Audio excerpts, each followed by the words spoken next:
Hello there, world of tankers. Welcome to the channel. I'm your host, Droodles Blitz, and in today's video, I'll be playing in the worst performing tier 10 in the game. If you had to guess what it was, what do you think it would be? The Object 260, kind of a mediocre Soviet heavy. How about the Vickers Light? Nobody really talks about this tank anymore. It's definitely a skill-requiring vehicle with no premium shells and only 300 alpha. Well, it's actually not either of these tanks. Okay, how about we take it up a notch? The German Waffenträger Alf E100. This is a pretty awful tank. How about this thing? Well, it's actually not the Waffenträger either. Believe it or not, it is a German vehicle, and it's a German light tank. The Rheinmetall Panzerwagen, as we can see, is by far the worst performing tier 10 in the game. If you are driving the vehicle, you are doing, on average, 2.4% worse in terms of win rate compared to any of the other tier 10s in your garage. I was actually surprised to see some of the vehicles on this list. Apparently, you guys are really bad in the Bat Chat and the Sheridan, which is really sad because those are two fantastic tier 10s. Same for the STB-1 and the Kampfpanzer 50-ton. But, with that being said, today, well, we're going to be playing in the Rheinmetall Panzerwagen and seeing if this is truly the worst tier 10 light tank. So, let's get straight into Q. Now, I actually like this vehicle, but I don't love it. That's the best way to describe it. This thing plays like a light tank, and that is equally good and bad. What exactly do I mean?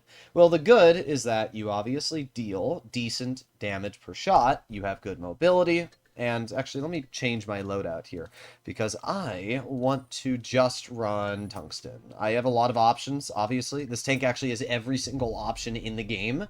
But I've been going back to my original loadouts, which is single consumable, just because I'm sick of getting tracked or lit on fire or some absolutely terrible RNG that then ends up hurting me more than just running double consumable helps me.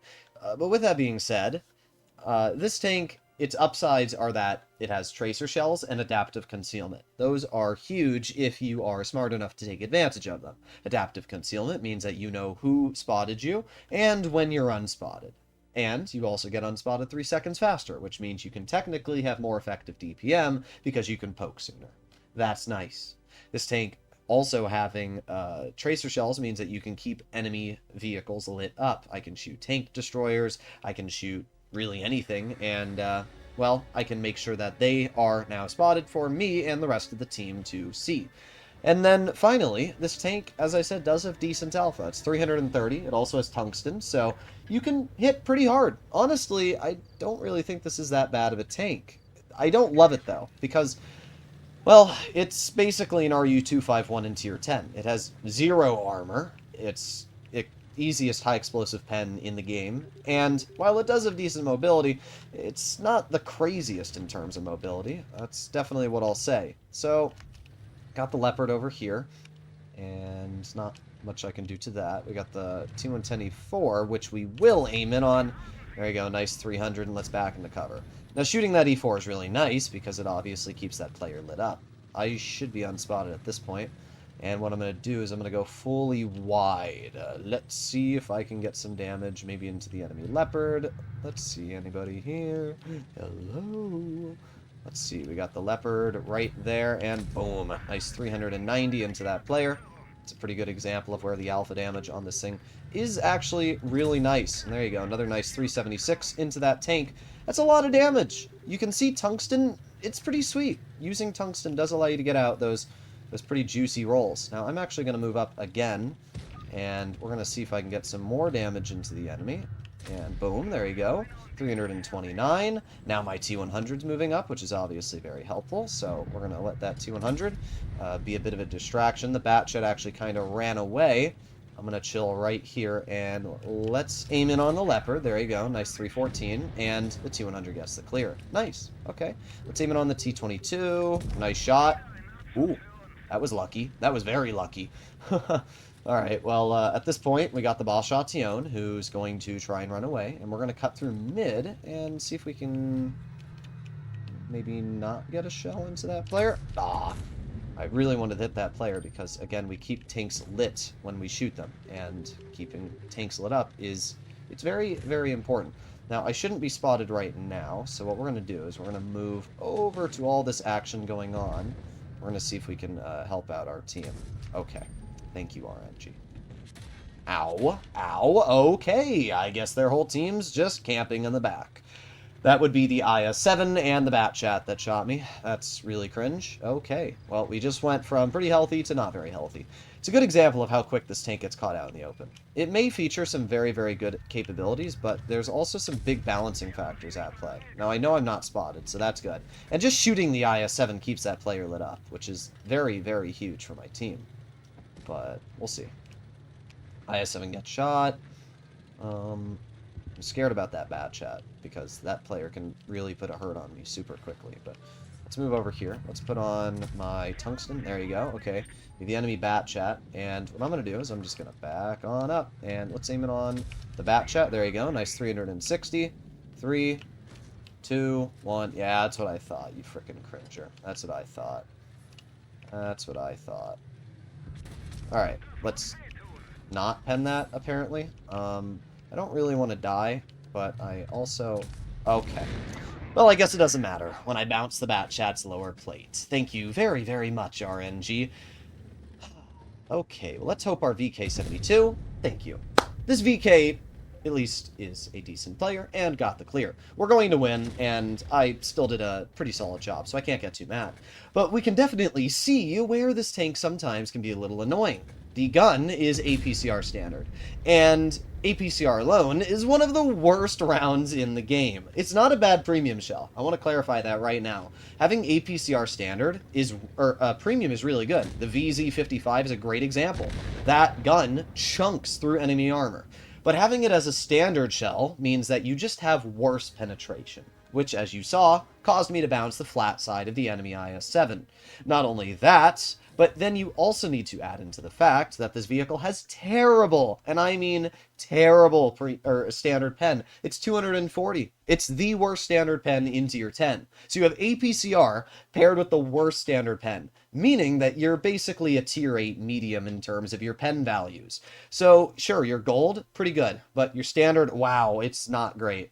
And then the other part of this tank, which is really annoying, is the accuracy. It's goofy. It's not Leopard 1 levels. You would think a light tank based off the Leopard 1 with no armor would feature the most accurate gun a light tank could have. But that's not the case. This gun is actually really average in terms of its dispersion, its aiming time, and all of its gun handling values, which kind of diminishes the capabilities. And I really think that's where a lot of people struggle in this tank. The Leopard 1 is already one of the worst performing tier 10s in the game, and we can see that. The Leopard 1 is in the 4th position. Basically what Wargaming did is they said, here's a Leopard 1, but it's a light tank with less alpha, less penetration, and worse armor, which is somehow pretty impressive. So that's really what causes this tank to struggle, right? You got the Leopard, which is already a super skill requiring vehicle, and then you just turn that dial up to the top, and that's the Rheinmetall Panzerwagen. Now, that doesn't make it a bad vehicle. In that game, that was a great showcase. I did, to be fair, get an 1100 damage ammo rack, which did boost my damage quite a bit, but even then, we still would have had a pretty decent game, and I still think we would have done over 3k, because we would have farmed out that T-22 either way. So, what do we have up against us? We got an Eric Concept 1, we got a T-62A, alright, and nothing else. So, the first thing you want to do is figure out where the heck your team's going. And right now, it looks like my IS-8 and AMX-50B are going over to the water tower, which is not very helpful for me. So what we're going to do is we are going to chill right here. This is a good early game spot. This bush gives you the ability to spot anything that would go over here, gives you some early game crossing shots, and it also allows me to spot tanks that go over here, possibly helping my team in either direction. So here we go. We got the Jagdpanzer detected already, and all I need to do is, well, I can't pen the Jag right now, but okay. Alright, game. Alright. Let's see, we got the 62A. Let's aim it on that player. Boom. There you go. Great job from our Leopard 1. Truly a skilled player. I am blessed to have these players on my team.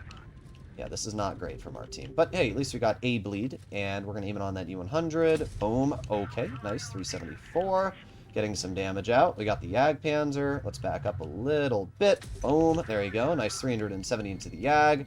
We haven't really bled anything at all, so we're just getting out some free damage. Let's aim it on the Jag again. There you go. Nice 350 damage. However, I do have to be really, really careful here, because we obviously have the 62A, which we do get a nice shell into, but then we also have the Jag over here, which is a big threat. Let's aim it on the 62 again. There you go. 62 hits me back, and I'm not really sure why this player's YOLOing me, judging that I have same alpha damage with, you know, kind of just more HP right now. Okay, well, we're just going to poke them. There you go. Nice 334. And let's reload. 3, 2, 1. Yeah. Oh, okay. Good job. I guess you YOLO'd me. Congratulations. Let's aim it on the rear of the Jagdpanzer. Nice. Easy shot. I need to get out of here, though, because if I don't, actually doesn't matter where I go. This team sucks either way. Whoa. We love blitz teams. They're so good. How did our team die, bro? What? How is our team this bad at the game? Brother. Okay, well, there's the T30 spotted. We also have the full health everything. Yeah, this is not good. This is as bad as you can get. Let's see, we got the T30 over here, which we do get a nice 340 shell into. That's pretty good. And I'm just going to chill right here. Let's see, can we get another shell into the T? Oh, great. We got the 60 over here, too. All right, let's put on my tungsten. Nothing I can do to you. Well, at this point, I'm cooked, so I might as well just try and farm. Let's back up. Let's let the 60 see my rear. Okay, nice. And that allows me to get another... Oh, yeah. Did you see that armor turn completely red? That's crazy how bad this thing's pen is. Again, it doesn't matter what I do at this point. Just going to try and farm as much as I can off this player. Going to back up from the Jag so that I can't get hit by that. There we go. Another nice pen. Let's back up. Let's... Oh, nope. Can't do that. Can't do... Yeah. What a freaking... What a team. What a team. As we saw, the Rheinmetall did a great job. I used my DPM, I used my spotting mechanics, I used everything. Honestly, I used everything. We did 5,220 damage. I seriously do not understand how my team did so bad. I really don't. Because I farmed that Jag and stopped that player from being an effective threat. I killed the full health 62A. I shot the 50B. I shot the 100. I don't know what more I could have done for the team in this game. But enough complaining about the game, because let's be honest, that's just the average blitz nowadays. At the end of the day, I'm not surprised, even in the slightest, that this is the worst performing vehicle in the game. The Rheinmetall Panzerwagen is a Leopard 1 turned into a light tank. And with the Leopard being one of the worst performers, it's no shock that this tank is even lower on the totem pole. Does that make it a bad tank? No. Does it make the Leopard 1 a bad tank? No. Both of these vehicles are fantastic, and if you know how to use their capabilities, positioning, and mechanics properly, this can be one of the best, most influential tier 10s. But at the end of the day, it's a challenging tank to drive, and it shows. So, you guys can let me know what you think in the comments down below, but if you'd like to see more videos like this in the future, make sure to smash that subscribe button. I'll see you all in the next one. Bye-bye!